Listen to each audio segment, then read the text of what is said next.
I did not come to bring peace but a sword." This phrase of Jesus is among the most controversial and misunderstood of all time. On the one hand, it seems like a harsh statement, far from the idea of unconditional love and acceptance. On the other hand, it carries with it a hidden meaning, a truth that does not destroy, but separates. But separates what? Many have used this phrase to justify wars, divisions, religious fanaticism.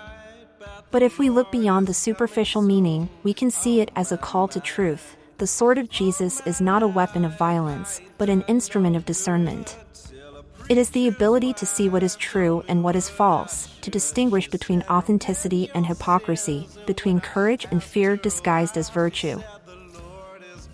But what happens when this sword is wielded not for truth, but for control?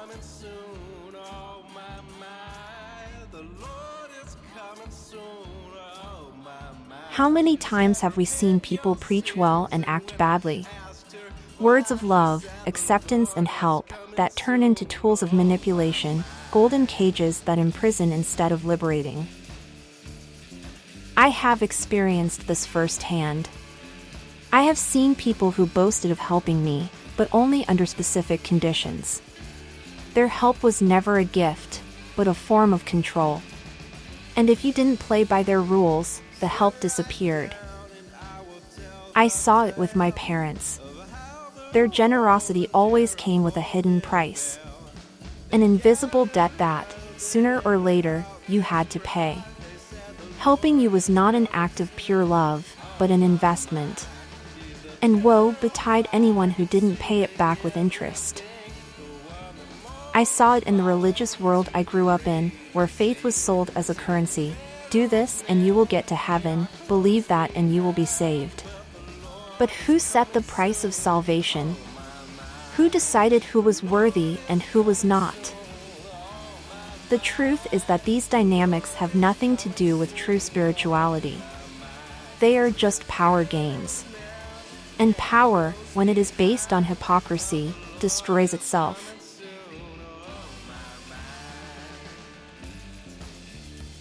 Can a parent be envious of their child? Yes. And more often than you might think.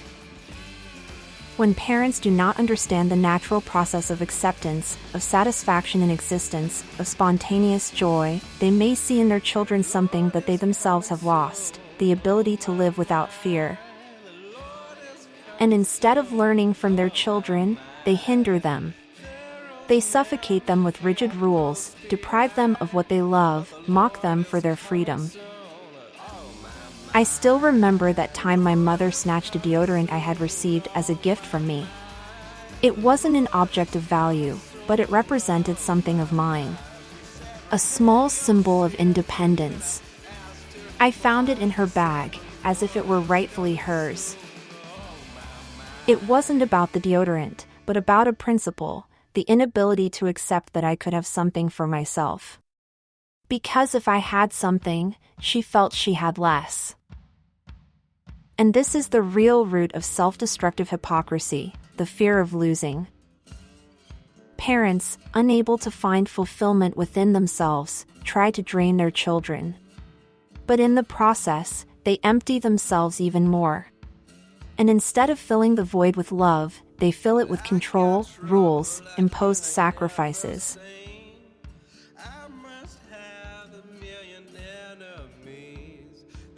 So how do we get out of this cycle? How do we transform this sword from a weapon of division to an instrument of liberation? Recognizing the illusion of emotional debt. Help is not a contract. Love is not a quid pro quo. If someone helps us only to then make us feel the weight of it, it is not help, it is manipulation. Breaking the bond with fear. Fear is the master weapon of those who want to control. If you don't follow this path, you will suffer. If you don't do as I say, you will be alone. Realizing these patterns is the first step to breaking free from them.